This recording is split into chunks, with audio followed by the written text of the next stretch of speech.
हरे कृष्णा कृष्णा कृष्णा हरे हरे, हरे Ram Ram Ram Hare Hare. 20 number तक का श्लोक लिया था ना हमने, 21 नंबर से आज पढ़ेंगे।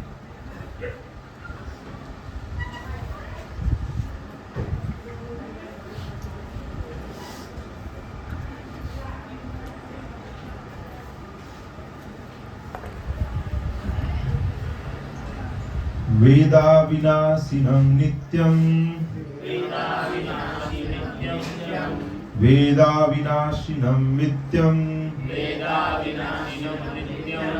यः एनम् अजमव्ययम्, यः एनम् अजमव्ययम्, वेदा विनाशिनं नित्यं, य एनम् अजमव्ययम्, कथं स पुरुषः पार्थम्, कथं सः पुरुषः पार्थ, कं घातयति हन्तिकम्, कं घातयति हन्तिकम्, वेदा विनाशिनं नित्यं, य एनम् अजमव्ययम्, कथं स पुरुषः पार्थ, कं घातयति हन्तिकम्। प्रभु जी इसमें से पढ़िए। वेद अविनाशिनं नित्यं, वेद अविनाशिनं नित्यं, य एनम् अजम् अव्ययम्, कथं सः पुरुषः पार्थ, कं घातयति हन्तिकम्, कं घातयति हन्तिकम्।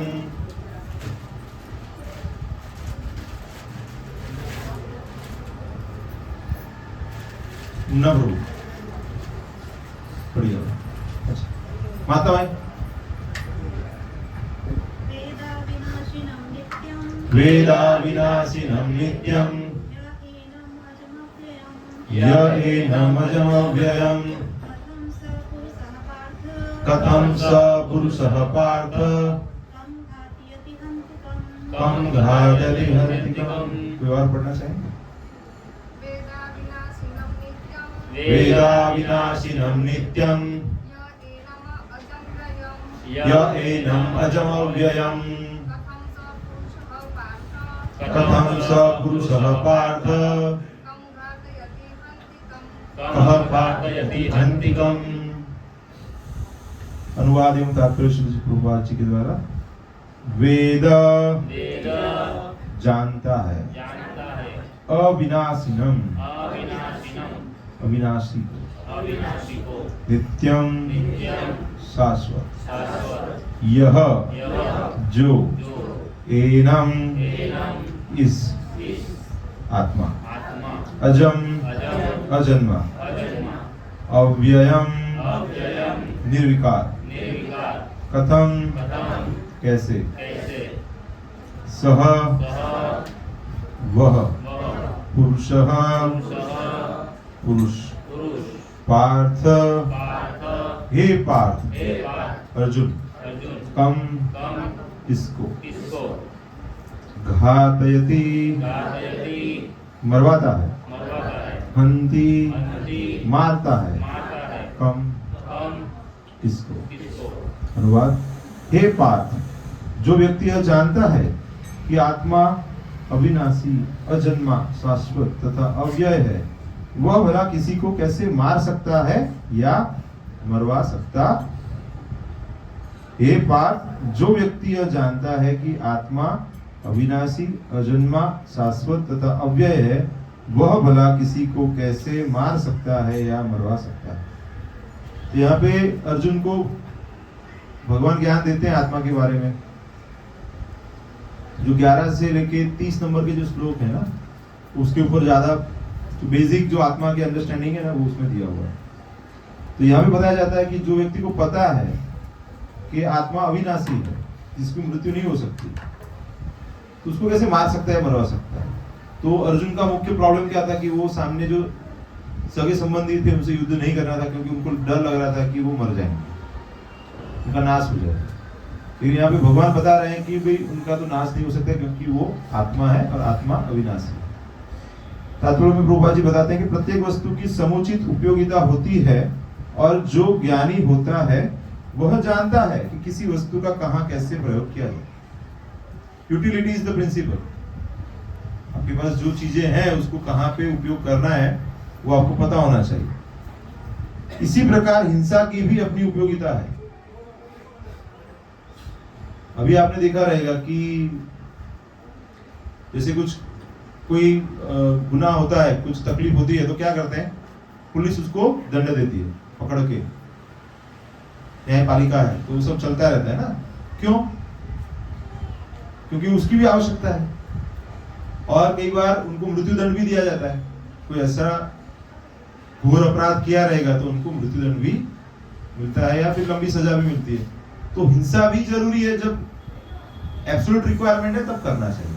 तो यहाँ पे बताते हैं कि हिंसा की भी उपयोगिता है, और इसका उपयोग इसे जानने वाले पर निर्भर करता है। तो बिना सोचे समझे हिंसा नहीं करनी चाहिए, किसी को भी नहीं मारना चाहिए। यद्यपि हत्या करने वाले व्यक्ति को न्याय संहिता के अनुसार प्राण दंड दिया जाता है, किंतु न्यायाधीश को दोषी नहीं ठहराया जाता। उसे न्यायाधीश को प्रॉब्लम नहीं है, वो तो नियम के हिसाब से चल रहे हैं, तो वो तो जो नियम है उसके हिसाब से उसको दंड देते हैं। उसका फायदा जो व्यक्ति ने गुनाह किया उसको भी है, क्योंकि उसको दंड मिल जाएगा तो उसके वो कर्म फॉरवर्ड नहीं होंगे। अगर कोई व्यक्ति मृत्युदंड के लिए जरूरी है कि उसको मृत्युदंड मिले, तो उसको फिर वो अगर उस समय पे मिल गया तो उसके जो कर्म है जिसकी वजह से उसको मृत्युदंड मिलना चाहिए था, अगर वो एस्केप हो गया, उसको नहीं मिला, तो वो कैरी फॉरवर्ड होगा। और वो कैरी फॉरवर्ड होगा तो उसको और तीव्र यातनाएं भुगतनी पड़ेगी। तो इसीलिए अगर राजा या न्यायपालिका अगर उनको कोई दंड दे रहे हैं तो वो अपराधी के भी हित में ही है, ठीक है। इसलिए उनको दोषी नहीं ठहराया जा सकता, क्योंकि वह न्याय संहिता के अनुसार ही दूसरे व्यक्ति पर हिंसा किए जाने का आदेश देता है। मनुष्यों के विधि ग्रंथ मनु संहिता में इसका संवर्धन किया गया। मतलब जो अलग अलग 14 मनु है, तो वहां पे मनु संहिता बताई हुई है, तो उसके अंदर पूरे नियम बताए हुए हैं, तो उसके हिसाब से दंड होना चाहिए कि हत्यारे को प्राण दंड देना चाहिए। किसी की हत्या की है, बिना कारण के हत्या कर दी है, उसको हत्यारा बोलते हैं ना। अगर कोई सैनिक है, उसने किसी की हत्या की है तो उसको हत्या नहीं बोलते, उसको तो पदक मिलता है, क्योंकि उसने तो क्या है, कोई गलत व्यक्ति है जो देश को आक्रमण कर रहा था या फिर समाज में तकलीफ कर रहा था, उसको अगर वो मार रहा है तो उसको तो पदक मिलता है, उसको कोई दंड नहीं मिलता है। लेकिन जो हत्यारा है, जिसने किसी की हत्या कर दी है अपने पर्सनल लाभ के लिए, पर्सनल मोटिव से, उसको तो अगले जीवन में उसका पाप कर्म भोगना न पड़े, उसके लिए उसको दंड मिलना चाहिए। अतः राजा द्वारा हत्यारे को फांसी का दंड एक प्रकार से लाभप्रद है। इसी प्रकार जब कृष्ण युद्ध करने का आदेश देते हैं तो यह समझना चाहिए कि यह हिंसा परम न्याय के लिए है।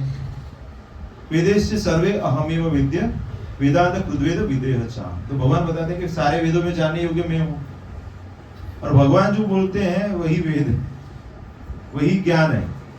तो जब भगवान ने बता दिया अर्जुन को कि आप युद्ध करो, तो उसका मतलब क्या है कि युद्ध जरूरी है, और धर्म के आनुषंगिक ही हो रहा है, वो कुछ अधर्म नहीं है। भगवान ने बता दिया, मतलब क्या है, धर्म तो साक्षात भगवत प्रणीतम, भगवान ने बोल दिया वही धर्म है।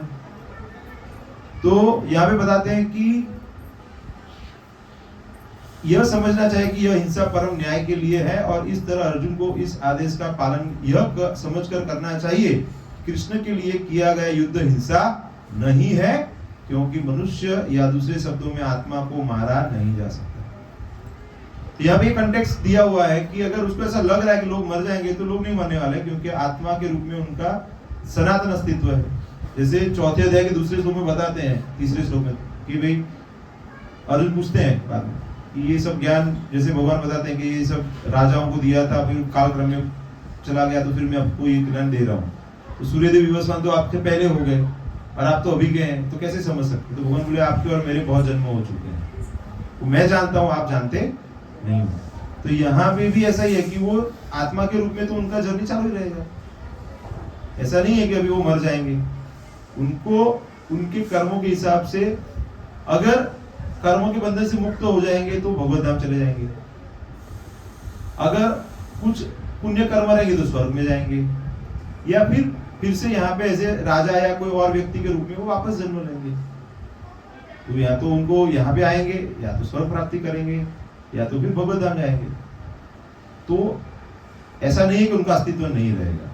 ये तो वासंसी जीर्णानि यथा विहाय वैसा है। जैसे कपड़े पुराने हो जाते हैं तो हम क्या कपड़े चेंज कर देते हैं। तो जैसे दीपावली में नए कपड़े लेते हैं ना, तो रोते हैं अरे ये कपड़े अभी छोड़ने पड़ेंगे। ऐसे कोई रोता नहीं देखा मैंने अभी तक। नए कपड़े आते तो खुश हो जाते हैं।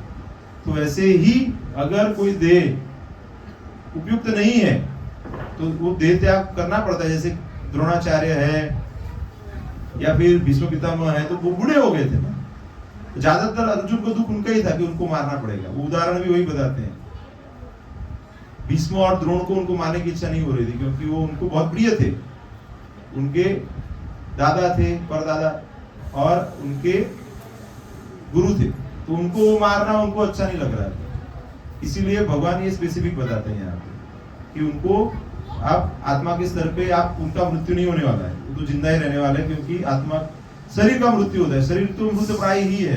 जैसे आत्मा उसमें से निकल जाता है तो वो तो मृत रहता है। तो आगे बताते हैं कि शल्य क्रिया का प्रयोजन रोगी को मारना नहीं, अपितु उसको स्वस्थ बनाना है। ऑपरेशन से क्या करते हैं? उसका रोग दूर होता है। तो ये उसका भव रोग है ना।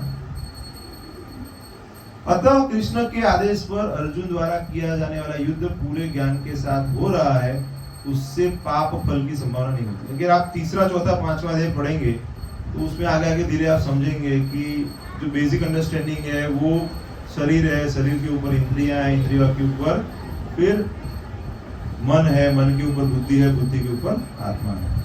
इसे आप देखेंगे तीसरे चौथे अध्याय में। फिर आप देखेंगे कि कर्म क्या है, अकर्म क्या है, विकर्म क्या है। तो यहाँ पे जो आप कर्म कर रहे हैं जिसका कोई फल आपको भुगतना नहीं पड़ता है उसको बोलते हैं अकर्म। मतलब जिसका फल आपको नहीं भुगतना पड़ता है, क्योंकि वो भगवान की आनंद के लिए या भगवान की सेवा के रूप में आप कर रहे हैं, तो उसका कोई फल आपको नहीं भुगतना पड़ेगा। तो अगर भले वो युद्ध कर रहे हैं, हिंसा हो रही है, लेकिन उसका उनको फल नहीं, क्योंकि वो भगवान की सेवा में होता है। आगे श्लोक है वासांसि जीर्णानि यथा विहाय नवानि गृह्णाति नरोपराणि तथा शरीराणि विहाय जीर्णानि अन्यानि संयाति नवानि देहि। तो बताते हैं कि जिस प्रकार मनुष्य पुराने वस्त्रों को त्याग करके नए वस्त्र धारण करता है, उसी प्रकार आत्मा पुराने तथा व्यर्थ के शरीरों को त्याग कर नवीन भौतिक शरीर धारण। जैसे जो हम कई पेशेंट्स देखते हैं ना, तो 75, 80, 85 एज के होते हैं, परेशान हो जाते हैं शरीर से, शरीर की इतनी तकलीफें रहती है। वो बोलते हैं कि सर जवाब दो हमने तो बनाया ही ऐसा, ये शरीर ही ऐसा है। The body is meant to give suffering. शरीर बनाया इसीलिए कि आपको तकलीफ है। जन्म मृत्यु जरा व्याधि दुख दोषानुदर्शन, तो दुख मिलने वाले हैं, इच्छा से नहीं अनिच्छा से भी आने वाले हैं। कालक्रम में आएंगे, अभी नहीं आएंगे तो 100 साल बाद आएगा, कभी तो आएगा। सबको कोई ना कोई अनुभव रहेगा ना। कभी तो बुखार आया रहेगा, हेडेक हुआ रहेगा, या कुछ तो मतलब छोटी मोटी तकलीफ, गिर गए रहेंगे, या सर्दी खांसी, कोविड बीच में आ गया था, तो सबको कुछ न कुछ तो अनुभव। तो बताते हैं कि नवीन भौतिक शरीर धारण करता है। अणु आत्मा द्वारा शरीर का परिवर्तन एक स्वीकृत तथ्य है। आधुनिक विज्ञानी जन तक जो आत्मा के अस्तित्व पर विश्वास नहीं करते, पर साथ ही हृदय से शक्ति साधन की व्याख्या भी नहीं कर पाते, उन परिवर्तनों को स्वीकार करने के बाद बॉडी है अपना, वो चेंज होता रहता है। जैसे लास्ट टाइम भी हमने देखा था कि there are 6 types of changes. जन्म होता है, कुछ समय तक रहता है, बढ़ता है, फिर उसके और कुछ प्रोडक्ट्स उत्पन्न होते हैं, जीर्ण हो जाता है और मृत्यु हो जाता है। तो ऐसे कोई भी जो जीवित व्यक्ति है या जीवित वृक्ष है या कोई अन्य पशु प्राणी है, उसके अंदर भी ये 6 प्रकार के चेंज हमको देखने को मिलते हैं। तो बताते हैं कि वैसे ही जैसे बाल्यकाल से कौमारावस्था, फिर तरुणावस्था और फिर वृद्धावस्था में होते हैं। बताते हैं देहोनस्मिन् यथा देहे कौमारम यौवनम तथा देहांतर प्राप्ति स्थिरस्तत्र न मुह्यति। जैसे अलग अलग अवस्था से पसार होते हैं तो उसको आपको सहज रूप से स्वीकार करना है। सबसे बड़ा प्रॉब्लम क्या है, हम स्वीकार नहीं कर पाते। That's the biggest problem. वैसे देखते ना, मूवी देखना अच्छा लगता है सब, तो आप भी मूवी में ही चल रहे हो। आप देख लो, आपका भी मूवी चल रहा है, आपके आसपास में भी बहुत मूवीज चल रही है, तो बिना टिकट के मूवी देख सकते हैं। दृष्टा बन के देखो। दृष्टा का मतलब क्या है, देखने वाला। लेकिन हम क्या रहते हैं, हम उसमें भोगने वाले हो जाते हैं। भोगने वाले कौन है, भगवान है। भगवान बताते हैं भोक्तारम एकदम सर्वलोकमय सुदम सर्वभूतानां ज्ञात्वा शांति उच्यते। This is my one of the favourite श्लोक। ऐसा आंसर है उसके अंदर। भोक्ता कौन है, भगवान बताए भोक्तारम यज्ञ तपसाम, मैं हूँ यज्ञ तप का भोक्ता। कौन है, कृष्ण। सर्वलोक महेश्वर, सभी लोगों का ईश्वर महेश्वर मैं हूँ। सुहृदम सर्वभूतानां, सभी जीवात्माओं के अंदर परमात्मा के रूप में परम मित्र सुहृद के रूप में भगवान उपस्थित है। अगर ये जान लिया, ज्ञात्वा शांति उच्यते, ये जान लिया तो आपको शांति का। कुछ लोग पूछते हैं आपको कोई तकलीफ ही नहीं होती, आप शांत रहते हो, आपको फर्क नहीं होता। पेशेंट्स रहते हैं तो पेशेंट का डेथ भी हो जाता है कई बार। पेशेंट अच्छे भी हो जाते हैं, तो अच्छे हो जाते हैं तो इतने खुश नहीं हो जाते, अगर नहीं अच्छे हो तो भी इतना दुखी नहीं हो जाते, क्योंकि पता है वो भगवान की इच्छा से ही, आपकी इच्छा से। लेकिन जब हम सोचते हैं कि हम अच्छा कर रहे हैं तो बहुत आनंदित हो जाएंगे, और अगर अच्छा नहीं कर पाए तो दुखी हो जाएंगे। तो ये हर एक क्षेत्र में ऐसा ही है ना, वो आपके हाथ में नहीं है ना। आप प्रयास कर सकते हो, प्रयास आपके हाथ में, प्रयास अच्छे से करना चाहिए। आज मैंने देखा एक 42 ईयर के एक लेडी थे, उनको हेपेटाइटिस हुआ था और 1 महीने के बाद इन्फेक्शन और बाकी सब चीजों की कॉम्प्लिकेट हो गया केस, नहीं बच पाए। वेंटिलेटर पे लिया था, सब ट्रीटमेंट दिया, लेकिन नहीं बच पाए। तो उनके पति 2-4 साल बड़े रहेंगे, उनका लड़का था 20 साल के आसपास का रहेगा, तो बहुत रो रहे थे, मतलब अभी हमारा क्या होगा। तो ज्यादातर लोग यही चेतना में जीवन जीते हैं, ये पत्नी मेरी है, ये मेरा बच्चा है, या ये मेरा शरीर है, ये है, तो यही चेतना में हम जीते हैं। तो ये तो ऐसे फॉलीबल सोल्जर्स है ना, ये तो ऐसे सैनिक है, कभी गिर सकते हैं ना। और आप उनके साथ आसक्त रहेंगे तो जब वो चले जाएंगे तो आपको भी बहुत पेन होगा। होगा कि नहीं, कितने लोग मानते होगा? अगर है तो होगा, अगर नहीं है तो नहीं होगा। भगवद गीता इसीलिए तो पढ़ते हैं हम कि न हो, आपके शरीर के साथ कुछ तकलीफ हो, उसका भी दुख दर्द आप इतना महसूस न करो। होगा, अनुभव होगा, लेकिन उसका अनुभव कम हो जाएगा, क्योंकि आप उससे डिटैच हो सकेंगे। भक्ति करते हैं तो 2 चीजें मिलती है, ज्ञान और वैराग्य। तो जैसे जैसे भक्ति करेंगे हम, तो धीरे धीरे क्या होगा, ज्ञान बढ़ेगा और वैराग्य भी बढ़ेगा। ऐसे काफी हद तक आपका खुद का भी अनुभव रहेगा सत्संग में आने के बाद। पहले सगे संबंधी का जो इतना ज्यादा लगाव था, अभी धीरे धीरे भक्तों के साथ लगाव बढ़ा है। अनुभव है ऐसा, यहाँ पे इतना स्वार्थ नहीं है ना। आप जाएंगे सगे संबंधी के, तो तमें कैब ना आया, ऐसा होता है ना। यहाँ पे ऐसा आपको नहीं बोलेंगे, यहाँ पे आएंगे तो वेलकम है, नहीं आएंगे तो मुझे कुछ तकलीफ तो नहीं है ना, सब ठीक है ना। तो निस्वार्थ संबंध है। तो यही संबंध जो कृष्ण के साथ है वो भक्तों के साथ लग जाएगा। फिर क्या होगा, आप कृष्ण में और भक्तों में भेद नहीं करेंगे। जो उन्नत भक्त है ना, वो भक्तों में कृष्ण को देखते हैं, और जो निकृष्ट भक्त है ना, वो भगवान के विग्रह में ही सिर्फ भगवान को देख सकते हैं। तो हमें, हमारी यात्रा कहाँ है, अभी हम कहाँ पे हैं? अभी हम सिर्फ श्री विग्रह में ही भगवान के दर्शन कर पाते हैं। वहां से लेके हम भगवान के भक्तों में भगवान के दर्शन कर पाए ना, तो भगवत प्राप्ति होगी। इससे ज्यादा कुछ आवश्यक नहीं है। जब आपको भगवान के भक्तों की सेवा में ही इतनी रुचि हो जाए ना, कि अलग से ऐसे आप नहीं विचारोगे कि भाई ये भगवान की सेवा है या भक्तों की सेवा है, दैट्स द हाईएस्ट डायमेंशन। ये मेरा अनुभव है।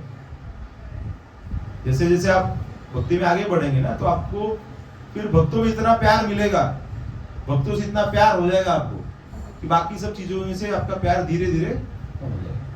भौतिक चीजें हैं उसमें से आसक्ति धीरे धीरे कम हो जाएगी। क्यों? क्योंकि भगवान के जो भक्त है ना, वो भगवान को बहुत प्रिय है, और जब हम भगवान के भक्तों की सेवा करते हैं ना, तो भगवान बहुत प्रसन्न हो जाते हैं। और जब भगवान प्रसन्न हो जाते हैं तो वो आनंद हमको प्रदान करते हैं। तो इसीलिए मैं बार बार बोलता हूँ ना कि भक्तों के संग में रहो, भक्तों की सेवा करो। ज्यादातर मैं ऐसे नहीं बोलता ना भगवान की सेवा करो, ऐसे बोलता हूँ। और हमारा इतना क्षमता नहीं है अभी कि हम भगवान की सेवा करते हैं। हम उतना उन्नत स्तर पे नहीं है राधा रानी के स्तर पे कि हम उनकी सेवा कर पाए और उनको जो क्वालिटी सेवा चाहिए हम दे पाए। फिर भी भगवान हमारा भोग स्वीकार करते हैं, फिर भी भगवान हमारी आरती स्वीकार करते हैं, भगवान हमारा कीर्तन स्वीकार करते हैं। बोलते हैं ठीक है चलो आप प्रयास कर रहे हो ना, जैसे अभी छोटे बच्चे वो आरती कर रहे थे तो थोड़ा छोटा मोटा त्रुटि हो जाता है, लेकिन हम इतने प्रसन्न क्यों हो गए? क्योंकि प्रयास कर रहे हैं ना। तो वैसे ही भगवान हमारी सेवा को ग्रहण करते हैं क्योंकि हम प्रयास कर रहे हैं। जब भक्त भक्तों की सेवा करेंगे तो क्या आपसी सहयोग से भगवान और प्रसन्न हो जाते हैं, और भगवान हमें क्या और भक्ति प्रदान करते हैं। तो इसीलिए जब भक्तों को मिलते हैं तो उनसे प्रार्थना करनी चाहिए कि आप मुझे आशीर्वाद दीजिए कि मेरी भक्ति और मैं आपकी क्या सेवा कर सकता हूँ। उनसे पूछना चाहिए कि उनको कोई सेवा चाहिए, अगर चाहिए तो हमें तत्पर रहना चाहिए उनकी सेवा करने के लिए। आगे बताते हैं कि अणु आत्मा का दूसरे शरीर में स्थानांतरण परमात्मा की कृपा से संभव हो पाता है। परमात्मा अणु आत्मा की इच्छाओं की पूर्ति उसी तरह करते हैं जिस प्रकार एक मित्र दूसरे की इच्छा पूर्ति करता है। तो बताया जाता है ना कि एक पेड़ पे दो पक्षी हैं, एक पक्षी है वो फल खा रहा है, दूसरा पक्षी है वो देख रहा है। तो खा रहा है उसको क्या अच्छे बुरे फल मिल रहे हैं, तो वो अच्छे अनुभव बुरे अनुभव हो रहे हैं। लेकिन बाद में देखता है कि दूसरा पक्षी है उसको तो कोई फल खा नहीं रहा है, प्रसन्न है। फिर उसको पूछता है कि भाई तू कैसे प्रसन्न है, तुझे फल खाने की आवश्यकता नहीं है। तो वो परमात्मा है, भगवान है, दुक्षाय विष्णु के रूप में सभी जीवात्माओं के हृदय प्रदेश में परमात्मा के रूप में विद्यमान रहते हैं, और हमारे वो परम मित्र है। मुंडक तथा श्वेताश्वतर उपनिषद में आत्मा तथा परमात्मा की उपमा दो मित्र पक्षियों की दी गई है जो एक ही वृक्ष पर बैठे हैं। इनमें से एक पक्षी अणु आत्मा, जो हमारी बात हो रही है, वृक्ष के फल को खा रहा है, और दूसरा पक्षी कृष्ण अपने मित्र को देख रहा है। यद्यपि दोनों पक्षी समान गुण वाले सच्चिदानंद स्वरूप है दोनों, किंतु इनमें से एक भौतिक वृक्ष के फलों पर मोहित है। हमें लगता है ना ये हो जाए तो बस फिर हम भक्ति करेंगे। प्रभु जी भक्ति करनी है हमें, हम भक्ति करने के लिए तत्पर हैं। 16 नहीं, हम 64 माला करेंगे, बस इतना हो जाए थोड़ा। अभी मैं लिख के दे देता हूँ, ये नहीं होने वाला, ये ऐसे नहीं होने वाला। इतना हो जाए तो करूंगा, वो कभी नहीं होने वाला, वो बिजनेस है। तो साथ साथ में ही करना है, साथ साथ में करना है, क्योंकि आपकी जो भौतिक जिम्मेदारी है, जैसे प्रभुपाद जी ने किया ना, प्रभुपाद जी भी गृहस्थ थे। Prabhupada ji is our hero, Prabhupada ji is our master, Prabhupada ji our guru, सब जो बोल प्रभुपाद जी हमारे रोल मॉडल, मेंटर, गाइड। क्यों? क्योंकि प्रभुपाद जी ने गृहस्थ जीवन में ही सब कुछ पैरेलल करके दिखाया। 26 साल की उम्र में अपने गुरु महाराज को मिले थे, उसके बाद कृष्ण भावनामृत का प्रचार कार्य भी चालू कर दिया पैरेलल। तो हम उनसे सीख सकते कि हम कैसे कर सकते। बच्चे थे, गृहस्थी था, बिजनेस था, सब कर रहे थे, और उसके बाद 50-55 की उम्र के बाद क्या किया उन्होंने? पूर्ण रूप से वानप्रस्थ और फिर संन्यास लेके पूर्ण रूप से भगवान की सेवा में। तो वो अपने रोल मॉडल है। तो भी वो पुस्तक जो है ना श्रील प्रभुपाद, वो अगर हम पढ़ते हैं तो हमें समझ में आता है कि उन्होंने पूरा लाइफ कैसे तैयारी किया। तो हम लोग बहुत भाग्यवान हैं कि हमें ऐसे गुरु प्राप्त हुए। जगत गुरु श्रील प्रभुपाद की ऐसे बोलते हैं ना, तो ऐसे फील भी करना चाहिए, बार बार बोलना चाहिए, बार बार समझना चाहिए, बार बार उसको महत्व समझना चाहिए। तो बताते हैं कि एक स्वामी है और एक सेवक है, एक साक्षी है और एक भोक्ता है। अणु आत्मा द्वारा इस संबंध की विस्मृति ही इसके एक रूप से दूसरे पर जाने या एक शरीर से दूसरे पे जाने का कारण है। तो हमको बार बार जन्म क्यों लेना पड़ता है? क्योंकि हम जीवेर स्वरूप है कृष्णेर नित्यदास, उसको भूल के क्या करते हैं? अलग अलग शरीर में अलग अलग चीजों को जो प्राप्त होते हैं उसको भोगने का प्रयास करते हैं। હવે ખબર તો પડી જ ગઈ છે ને કે ભક્તિ 80% જ 90% નેક્સ્ટ ટાઈમમાં કરીશું। Enjoy yourself. बोलते हैं 4 दिन की जिंदगी है तो जी लो अभी, खत्म कब हो जाएगी पता नहीं, जी लो। चारवाक करके एक वो हो गए फिलोसोफर, वो बोले कि कुछ भी करो, घी पियो, किसी से पास से क्या लोन ले लो, कुछ भी करो, खाओ पियो मजा करो। तो उनका ऐसा फिलोसॉफी था, समझे आप? ऐसे भी फिलोसोफर थे, अब आजकल तो ज्यादा है ऐसे ही है सब। तो दूसरा शरीर प्राप्त करना पड़ेगा। दूसरा शरीर प्राप्त करने का सबसे बड़ा प्रॉब्लम मुझे अभी क्या लग रहा है पता है? प्रैक्टिकल, थियोरेटिकल नहीं बता रहा, फिलोसॉफिकल नहीं बता रहा। अभी जब दूसरा जन्म प्राप्त, समझिए अभी हमारा एज 40-50 हो गया है, तो 20-25-30 साल के बाद दूसरा जन्म प्राप्त करेंगे ना, उस समय पे क्या हो जाएगा कि उस समय पे जो माताएं मिलेगी ना, वो क्या है, सब जॉब कर रही होगी, हाई-फाई मॉडर्न माताएं रहेंगी उस समय पे, ठीक है? तो वो क्या रहेगी, आपको दूध पिलाएगी नहीं पिलाएगी पता नहीं, बोलेंगे कि अभी इतना टाइम कहाँ है, जॉब करना है, बॉटल दे देगी आपको। फिर आपको क्या, अभी तो 2.5 साल में स्कूल में डालते हैं ना, उस समय पे तो बच्चे को जन्म होते ही तुरंत 10 दिन में स्कूल में डाल देंगे कि आप ध्यान रखो। तो वो ध्यान डिफिकल्ट है, वो जन्म भौतिक रूप से भी बता रहा हूं मैं, आध्यात्मिक तो बात की बात है। अगर मनुष्य जन्म मिल जाएगा तो भी, पशु जन्म मिला तो अलग बात है, लेकिन अगर मनुष्य जन्म भी मिल गया आपको तो डिफिकल्ट है। आपको लग रहा है, प्रैक्टिकली लग रहा है कि नहीं ऐसा? 20-25 साल के बाद अगर पुनर्जन्म हो गया, मनुष्य जन्म भी मिला तो क्या होगा? ये होने वाला है कि नहीं? श्योर है ना?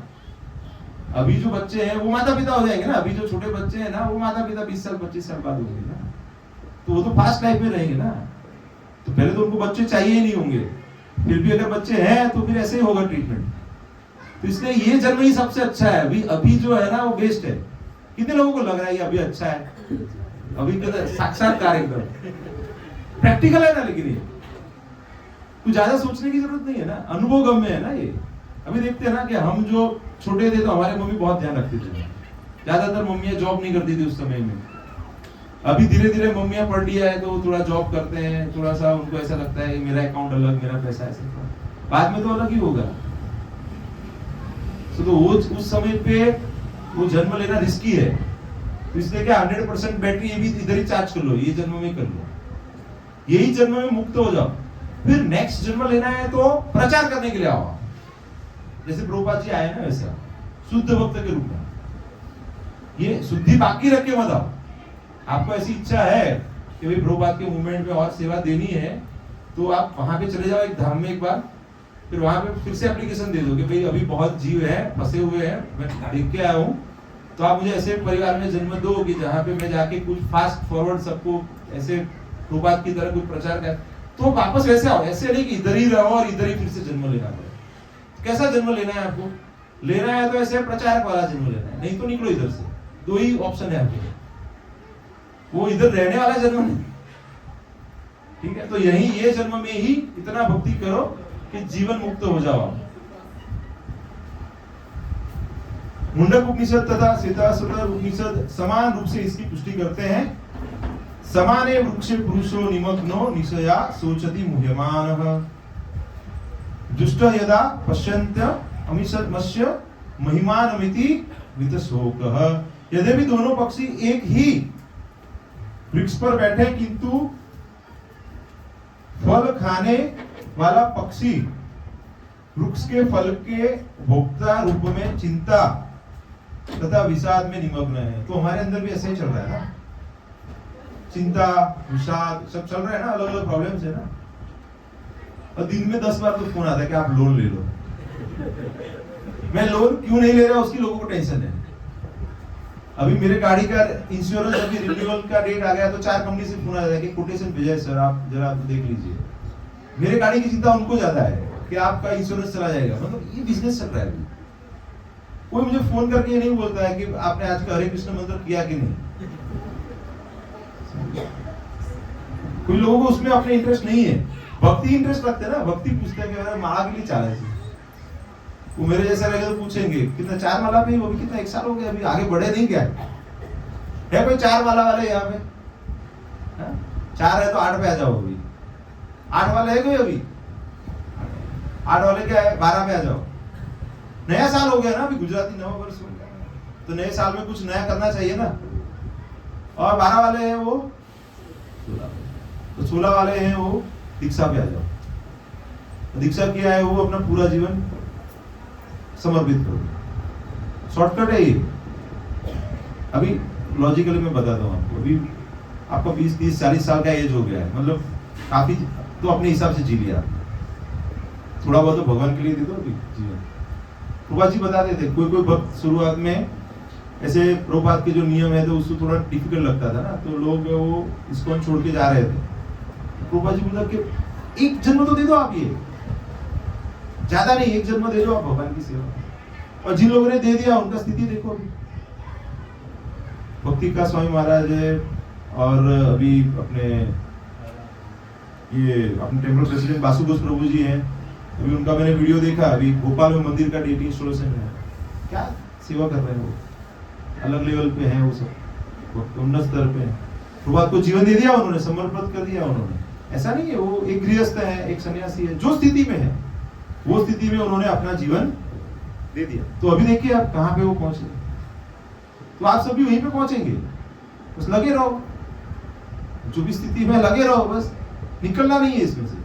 ये ट्रेन से उतरना नहीं है। वो होता है ना कई बार, वो लंबी जर्नी की ट्रेन है तो क्या करते हैं लोग, वड़ा पाव यहाँ पे अच्छा है, समोसा बहुत बढ़िया, सैंडविच अच्छा मिलता है, यहाँ का ये स्वीट अच्छा है, उतर जाते हैं।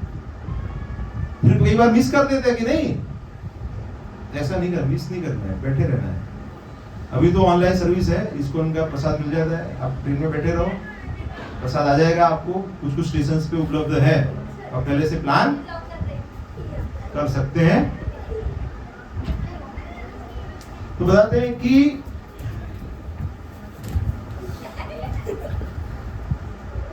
अब अर्जुन ने अपना मुख अपने शाश्वत मित्र कृष्ण की ओर फेरा है और उनसे भगवत गीता समझ रहा है। तो अभी दूसरे अध्याय में क्या है, क्या बता, कार्पण्य दोषो उपहत स्वभाव पृच्छामि त्वाम धर्म सम्मूढ़ चेता यश यश यानि शीतम ब्रूहितन में शिष्यस्तेहम साधि माम त्वाम। तो 7वें श्लोक में बताते हैं कि अभी मैं शिष्य हूं। तब तक क्या वो विलाप प्रलाप कर रहे थे, ये कारण वो कारण, युद्ध नहीं करना है। हम भी ऐसे करते हैं ना, तो भक्ति नहीं करनी है, अभी करेंगे, बाद में करेंगे, उसका है ना ऐसा अलग अलग कारण अपने रखते हैं। एक बड़ा लिस्ट रहता है, सबके पास रहता है, मेरे पास भी रहेगा। मैं आपको थोड़ी बताऊंगा, आप मुझे थोड़ी बताओगे, लेकिन ऐसा हमारे पास एक लिस्ट रहता है कि हम बाद में करेंगे। लेकिन यहाँ पे क्या बताते हैं कि जब भगवान को गुरु के रूप में ग्रहण कर दिया, भगवान फिर उनको एकदम से कड़क संदेश दे रहे हैं। पंडितों की जैसे बात कर रहे हो तुम, पंडित है मृत और जीवित के लिए शोक नहीं, भगवान डायरेक्ट डांटते हैं। तो बताते हैं कि श्रवण करने के बाद वो शोक से मुक्त हो सकता है। यहाँ भगवान ने अर्जुन को उपदेश दिया कि वह अपने पितामह तथा गुरु के देहांतरण पर शोक न प्रकट करे, अपितु उसे इस धर्म युद्ध में उनके शरीरों का वध करने में प्रसन्न होना चाहिए, जिससे वे सब विभिन्न शारीरिक कर्म फलों से तुरंत मुक्त हो जाए। बलि वेदी पर या धर्म युद्ध में प्राणों के अर्पित करने वाला व्यक्ति तुरंत शारीरिक पापों से मुक्त हो जाता है। तो बहुत बड़ी बात है। सब हमारे यहाँ पे सब प्रॉब्लम क्या है, हम लोग इधर क्यों घूम रहे हैं, क्योंकि पाप कर्मों को भोगने के लिए घूमना पड़ता है ना। लेकिन वो खत्म हो जाएगा तो उसके बाद फिर से जन्म नहीं होगा और उच्च लोक प्राप्त होता है। तो वो जो महात्मा जो सामने हैं, द्रोणाचार्य है या विष्णु पितामह है, तो उनका मुक्ति होने वाला है, उनको उच्च पद प्राप्त होगा। अतः अर्जुन का शोक करना युक्ति संगत नहीं है।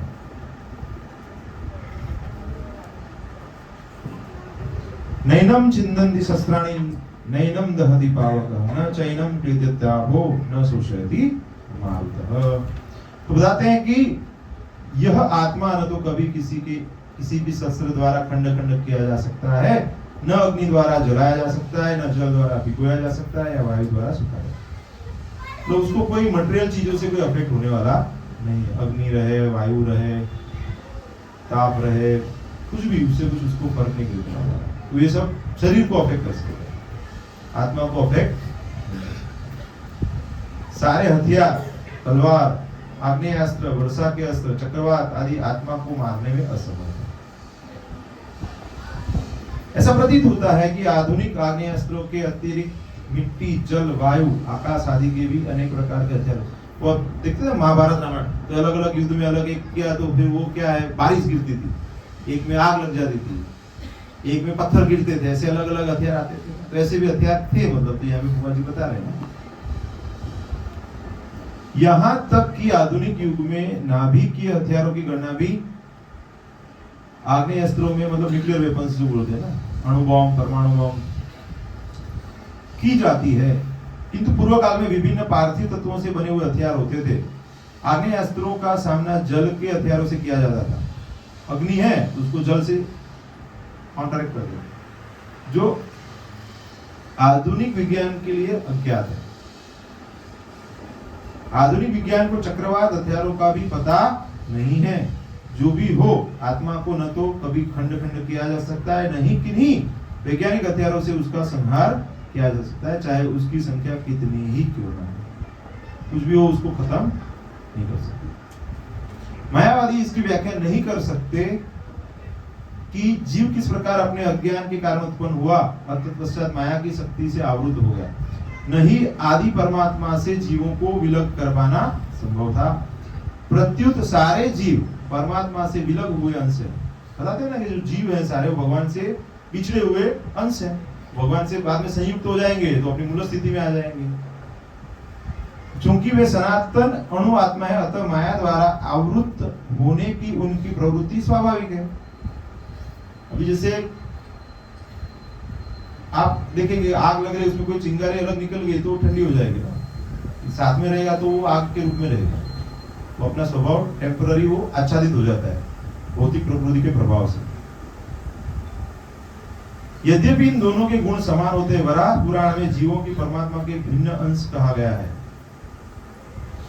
भगवद गीता के अनुसार भी वे शाश्वत रूप से ऐसे ही हैं। अतः मोह से मुक्त होकर भी जीव पृथक अस्तित्व रखता है, जैसा कि कृष्ण द्वारा अर्जुन को दिए गए उपदेशों से स्पष्ट है। अर्जुन कृष्ण के उपदेश के कारण मुक्त तो हो गया, किंतु कभी भी कृष्ण से एकाकार, उसका भी अस्तित्व रहा, भगवान का भी अस्तित्व रहा। अच्छेद्यो हम, अदाह्यो हम, अक्लेद्यो हम, अशोष्य एव च, नित्यः सर्वगतः स्थाणो रचलोऽयं सनातनः। यह आत्मा अखंडित तथा अघुलनशील है। इसे न तो जलाया जा सकता है, न ही सुखाया जा सकता है। यह शाश्वत, सर्वव्यापी, अविकारी, स्थिर तथा सदैव एक सा रहने वाला है। तो यहाँ पे आत्मा के सब गुणों के बारे में विस्तृत वर्णन किया गया है। तात्पर्य में प्रभुपाद जी बताते हैं कि अणु आत्मा के इतने सारे गुण यही सिद्ध करते हैं कि आत्मा पूर्ण आत्मा का अणु अंश है और बिना किसी परिवर्तन के निरंतर उसी तरह बना रहता है। अभी उसके ऊपर कोई भी लेयर लग जाए, कोई भी कपड़ा पहना दीजिए आप, मनुष्य का, पशु का, बाद में तो फिर भी उसका जो ओरिजिनल स्वरूप है वो तो वैसे ही रहेगा। और बिना किसी परिवर्तन के निरंतर उसी तरह बना रहता है। इस प्रसंग में अद्वैतवाद को व्यवहित करना कठिन है, क्योंकि अणु आत्मा कभी भी परम आत्मा के साथ मिलकर एक नहीं हो सकता। बताते हैं अघुलनशील है। जैसे पानी में नमक डालते हैं, फिर नमक क्या है, मिक्स हो जाता है ना, तो पता नहीं चलता है नमक क्या है, वो घुल जाता है ना। ये ऐसा नहीं है कि परमात्मा के अंदर आत्मा घुल गया, तो ऐसे नहीं होता है। आगे बताते हैं कि भौतिक कलमश से मुक्त होकर अणु आत्मा भगवान के तेज की किरणों की आध्यात्मिक स्फुलिंग बनकर रहना चाह सकता है, किंतु बुद्धिमान जीव तो भगवान की संगति करने के लिए वैकुंठ लोक में प्रवेश करता है, जहाँ पे वो भगवान की सेवा में लग जाता है। सर्वगत शब्द महत्वपूर्ण है, क्योंकि इसमें कोई संशय नहीं है कि जीव भगवान की समग्र सृष्टि में फैले हुए हैं। वे जल, थल, वायु, पृथ्वी के भीतर तथा अग्नि के भीतर भी रहते हैं। जो यह जानते हैं कि वे अग्नि में स्वाहा हो जाते हैं, वह ठीक नहीं है, क्योंकि वहां यहाँ कहा गया है कि आत्मा को अग्नि द्वारा जलाया, शरीर को जलाया जा सकता है। अतः इसमें संदेह नहीं कि सूर्यलोक में भी उपयुक्त प्राणी निवास करते हैं। यदि सूर्यलोक निर्जन हो तो सर्वगत शब्द निरर्थक हो जाता है। हरे कृष्ण कृष्ण कृष्ण हरे हरे, हरे राम राम राम हरे। कोई प्रश्न है तो पूछ सकते हैं, अभी 2-5 मिनट है अपने पास। हाँ बोले प्रभु। हाँ, वैराग्य का मतलब क्या है प्रभु? कि डिटेच हो जाना, आपको जो भी चीजें है उसमें रुचि नहीं होना। तो उसको 2 तरीके से समझ सकते हैं। एक तो ऐसा है कि उससे फ्रस्ट्रेट होकर लोग दूर चले जाते हैं, और दूसरा ये रहता है कि कृष्ण के प्रति आकर्षित हो जाते हैं, तो फिर वो बाकी चीजों में से अपनी रुचि अपने आप निकल जाती है। तो भक्ति करते हैं तो अपने आप वैराग्य आ जाता है, लेकिन जो भक्ति में नहीं है उनको वैराग्य डेवलप करना पड़ता है। जैसे एक बहुत सादा उदाहरण मैं बताता हूँ कि जैसे प्रभुपाद जी ने बताया कि नशे से दूर रहना चाहिए। तो जैसे आप प्रसाद खाएंगे, भक्तों के संग में रहेंगे, तो धीरे धीरे आपको फिर वो चाय पीना, कॉफी पीना या फिर स्मोकिंग, अल्कोहल, ये सब चीजों के प्रति आसक्ति नहीं रहेगी। समझ रहे हैं ना? तो वो अपने आप वैराग्य हो जाएगा। आपको उत्तम रस की प्राप्ति हो जाएगी ना, तो नीचे का रस है ना, वो आप उसमें से अपने आप निकल जाएंगे। पहली प्रोसेस में कैसा है कि जहां पे आपको जबरदस्ती उसमें से बाहर निकलना है, उनसे दूर रहना है, आप बोलेंगे ये नहीं करना है, वो नहीं करना है।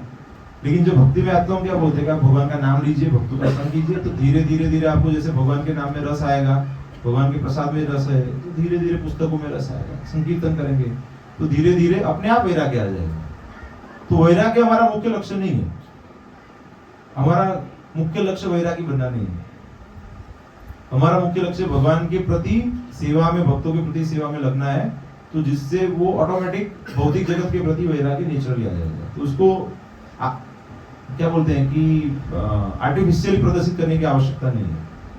तो फल को वैराग्य बोलते हैं। मतलब जो एक उदाहरण से मैं बताऊं तो जैसे किसी का कोई, जैसे ये फोन पड़ गया, रह गया इधर किसी का, किसी और व्यक्ति ने देखा, तो वो सोचता है कि अरे ये मैं ले लेता हूँ, तो वो तो चोरी हो गया, अटैचमेंट हो गया ना उसका, ये किसी और की चीज ले लिया उसने। दूसरा व्यक्ति देखता है ये तो मेरा नहीं है, तो वो वहां पे रख देता है, उसको छूटा नहीं, चला जाता है, तो उसको वैराग्य है, वो उसको टच नहीं करता।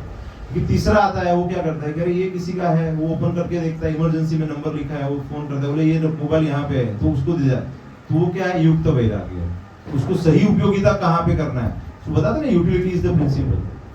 तो ये सब चीजें भगवान की ही है। ये जो शरीर भी हमको प्राप्त हुआ है, भगवान ने दिया हुआ है, तो इसको हमें भगवान की सेवा में लगाना चाहिए। यही युक्त वैराग्य है। ये जो सभी चीजें हमें उपलब्ध है, वाहन है, मकान है, परिवार है, तो ये सभी को हम भगवान की सेवा में अगर लगा पाएंगे ना, तो वो युक्त वैराग्य है। क्योंकि ये हमारा है ही नहीं, भगवान ने दिया हुआ है ना। तो जब हमारा है ही नहीं, तो उसको क्या त्याग करेंगे? हमारा है तो हम त्याग करेंगे ना। तो इसलिए जो भक्त रहते हैं वो ज्यादा त्याग के ऊपर ध्यान नहीं देते हैं, वो सेवा के ऊपर ध्यान देते हैं। तो अपने आप फिर वो भौतिक चीजों में से धीरे धीरे अपने आप वैरागी हो जाते हैं। हरे कृष्ण। कोई प्रश्न है किसी को? हरे कृष्ण।